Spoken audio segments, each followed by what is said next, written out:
नमस्कार दोस्तों, आज की कहानी का शीर्षक है एक चुप सौ सुख। एक गांव में एक जमींदार और उसकी पत्नी रहते थे। घर में दो जने ही थे। जमींदार खेत में काम करता था और उसकी पत्नी घर का काम करती थी। पति पत्नी दोनों ही गर्म स्वभाव के थे। थोड़ी थोड़ी बात पर दोनों आग बबूला हो जाते। कभी कभी तो घरवाली का बना बनाया खाना भी बेकार हो जाता था। एक दिन घरवाली अपनी रिश्तेदारी में गई। वहाँ उसे एक बुजुर्ग औरत मिली।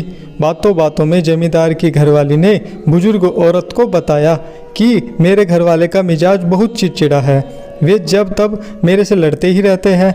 कभी कभी इससे हमारी बनी बनाई रसोई बेकार चली जाती है। बुजुर्ग महिला ने कहा, यह कोई बड़ी बात नहीं है, ऐसा तो हर घर में होता रहता है। मेरे पास इसकी एक अचूक दवा है। जब भी कभी तेरा घरवाला तेरे साथ लड़े तब तुम उस दवा को अपने मुंह में रख लेना। इससे तुम्हारा घरवाला अपने आप चुप हो जाएगा। बुजुर्ग महिला अपने घर के अंदर गई और एक शीशी भरकर ले आई और उसे दे दी। जमींदार की घरवाली ने घर आकर दवा की परीक्षा करनी शुरू कर दी। जब भी जमींदार उससे लड़ता था वह दवा मुंह में रख लेती थी। इससे काफ़ी असर दिखाई दिया। जमींदार का लड़ना काफ़ी कम हो गया था। यह देखकर वह काफ़ी खुश हुई। वह खुशी खुशी बुजुर्ग महिला के पास गई और कहा, आपकी दवाई तो कारगर सिद्ध हुई है। आपने इसमें क्या क्या डाला है, ज़रा बता देना, मैं इसे घर में ही बना लूँगी।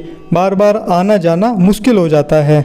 इस पर बुजुर्ग महिला ने जवाब दिया कि जो शीशी मैंने तुम्हें दी थी उसमें शुद्ध जल के सिवाय कुछ भी नहीं था। तुम्हारी समस्या का हल तो तुम्हारे चुप रहने से हुआ है। जब तुम दवा यानी कि पानी को मुंह में भर लेती थी तो तुम बोल नहीं सकती थी और तुम्हारी चुप्पी को देखकर तुम्हारे घरवाले का भी क्रोध शांत हो जाता था। इसी को एक चुप सौ सुख कहते हैं। बुजुर्ग महिला ने जमींदार की घरवाली को सीख दी कि इस दवा को कभी भूलना मत और अगर किसी को ज़रूरत पड़े तो आगे भी देते रहना। जमींदार की घरवाली ने बुजुर्ग महिला की बात को गांठ बांध लिया और खुशी खुशी अपने घर वापस आ गई। यह छोटी सी कहानी हमें सीख देती है कि अगर कभी घर परिवार में अशांति का माहौल बने और एक सदस्य कभी क्रोध में हो तो दूसरे सदस्यों को हमेशा शांत रहना चाहिए, क्योंकि दोनों अगर क्रोध करेंगे तो रिश्ता ही बिगड़ जाएगा। एक के शांत रहने से दूसरे का गुस्सा भी बहुत जल्दी ही खत्म हो जाएगा। अगर इस एक बात को हम जिंदगी में उतार ले तो घर में सुख शांति हमेशा बनी रहेगी।